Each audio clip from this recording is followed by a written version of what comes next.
କରି ଚାଲି ଆସିଛି ଓଡ଼ିଶା ତାମାନେ ଜଗତର ନାଥ ଜଗନ୍ନାଥଙ୍କର ନିଜସ୍ୱ ଇଚ୍ଛା ହେଉଛି ଯେ ସେ ଏଇ ମାଟିରେ ରଖିବେ।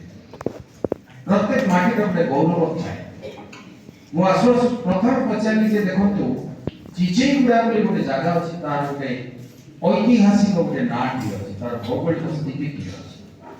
ମୁଁ ତ ଶୁଣିଛି ଗୋଟେ ଏଇ ଅଞ୍ଚଳରେ ଭଲ ଶାଢ଼ୀ ତିଆରି ହୁଏ କଳାହାଣ୍ଡିର ଗର୍ଭବୋଧର। ମୁଁ ପଚାରି ସେ ଚିଚେଇଗୁଡ଼ାଟା କୋଉ ପାଖରେ? ସାର୍ ବିକଳ୍ପ ଟିକେ ଆଗକୁ ଗଲେ ଆପଣ ସେ ଗାଁଟି ଦେଖିପାରିବେ। ବର୍ତ୍ତମାନ ଜଣେ ଫ୍ୟାସନ ଡିଜାଇନର ଯିଏ ସର୍ବଭାରତୀୟ ସ୍ତରର ଗୋଟେ ସୁନାମଧନ୍ୟ ବ୍ୟକ୍ତି ହୁଏ ଏଇ ଅଞ୍ଚଳର।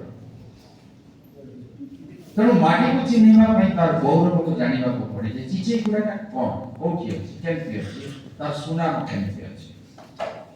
ତେଣୁ ଆମେ ଐଶ୍ୱର୍ଯ୍ୟ, ମାଧୁର୍ଯ୍ୟ ଏବଂ ଧୈର୍ଯ୍ୟ, ଔଦାର୍ଯ୍ୟ ଏ ସବୁ ଯାକ ସ୍ଥିତି ହେଉଛି ଜଗନ୍ନାଥ। ଆଜି ମନେ ରଖନ୍ତୁ, ଯେହେତୁ ଆମେ ଜଗନ୍ନାଥଙ୍କ ସଂସ୍କୃତି ବିଷୟରେ କିଛି କଥାବାର୍ତ୍ତା କରୁଛେ, ଜଗନ୍ନାଥ ଈଶ୍ୱର ବା ଭଗବାନ ନୁହନ୍ତି। ଜଗନ୍ନାଥ ଏକ ସଂସ୍କୃତି, ମାନେ ବଞ୍ଚିବାର ଏକ ଶୈଳୀ ବା ସଂସ୍କୃତି। ଆମେ ଏଇଭଳି ଭାବରେ ବଞ୍ଚୁ। ତ ଜଗନ୍ନାଥଙ୍କର ଆପଣଙ୍କୁ ଯଦି ଭେଟିବାକୁ କେବେ ଯିବେ, ତାହେଲେ ଆପଣଙ୍କୁ 22ଟା ପାହାଚ ଅତିକ୍ରମ କରିବାକୁ। ତ 22ଟା ପାହାଚ କାଟି ଦେଇକିରି ଆମେ ଯଦି ସେଠି କୌଣସି ଯିବାର ଗୋଟେ ସୁବିଧା କରି ଦିଆଯିବ, ବହୁତ ଇଜିଲି ଯାଇ ହେବ। 22ଟା କ'ଣ ଯିବା ଦରକାର ନାହିଁ। ତାର କହିବାର ଉଦ୍ଦେଶ୍ୟ ହେଲା ଜଗନ୍ନାଥର ସଂସ୍କୃତି ହେଉଛି ସର୍ବ ସମନ୍ୱୟର ସଂସ୍କୃତି। ଜଗନ୍ନାଥର ସଂସ୍କୃତି ହେଉଛି ବିଶ୍ୱ ମାନବବାଦର ସଂସ୍କୃତି ଏବଂ ଶଙ୍କା ବିବର୍ଜିତ ସଂସ୍କୃତି, ଏକ ଶାଶ୍ୱତ ସଂସ୍କୃତି। ଯେଉଁ ସଂସ୍କୃତିକୁ କେବଳ ଓଡ଼ିଶାବାସୀ ନୁହେଁ ସକଳ ବିଶ୍ୱ ତାକୁ ଗ୍ରହଣ କରେ।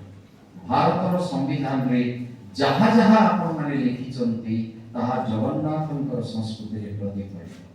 ଏବଂ ଜଗନ୍ନାଥଙ୍କୁ ଓଡ଼ିଶାର ସମସ୍ତେ ବନ୍ଧୁ ବୋଲି ଡାକନ୍ତି। ଆଉ ତୁମେ ଯଦି ବନ୍ଧୁ ମୋ ବନ୍ଧୁ ନହେବ, ତୁମେ ଯଦି ମୋର ବନ୍ଧୁ ହେବ ନାହିଁ, ତାହେଲେ ମୋତେ କେହି ସାହାଯ୍ୟ କରିବ। ତେଣୁ ପ୍ରତ୍ୟେକ ପରିବାରର ଜଣେ ସଦସ୍ୟ ହେଉଛନ୍ତି ଜଗନ୍ନାଥ। ଏବଂ ଜଗନ୍ନାଥଙ୍କର ତାଙ୍କର ଭାଇ ଆଉ ତାଙ୍କ ଭଉଣୀ ତିନି ଜଣଙ୍କର କଲର ସବୁ ଅଲଗା ହେଲା। ଆମେ ତ ଗୋଟେ ପରିବାରରେ ଜନ୍ମଗ୍ରହଣ କରିଛୁ, ପରିବାରରେ ସମାନ କଲର ଆସିବାର ଥିଲା। ତାହେଲେ ଜଗନ୍ନାଥ ସେ ଭିତରେ ଡିସାଇଡ୍ କରିଛନ୍ତି ମୁଁ କଳା କଲର ନେବି, ଆଇ ୱିଲ୍ ଟେକ୍ ବ୍ଲାକ୍। ସୁଭଦ୍ରାଙ୍କର ଆମେ ରଙ୍ଗଟା ନେଇଯାଇଛୁ, ଆମେ ତାଙ୍କୁ ହରିଦ୍ର ରଙ୍ଗ, ହଳଦୀ ରଙ୍ଗ ରଖିଛୁ। ଏବଂ ବଳ ଆଉ ଭଦ୍ର, ଯାହା ପାଖରେ ବଳ ବି ଅଛି, କିଏ ଭଦ୍ର, ବଳ ଆଉ ଭଦ୍ର ଭେରି ମାଇଟି ପର୍ସନ, କିନ୍ତୁ ଭଦ୍ର ଭଦ୍ର ମାନେ ମାର୍ଜିତ, ଶିକ୍ଷିତ, ସମ୍ଭ୍ରାନ୍ତ, शांत।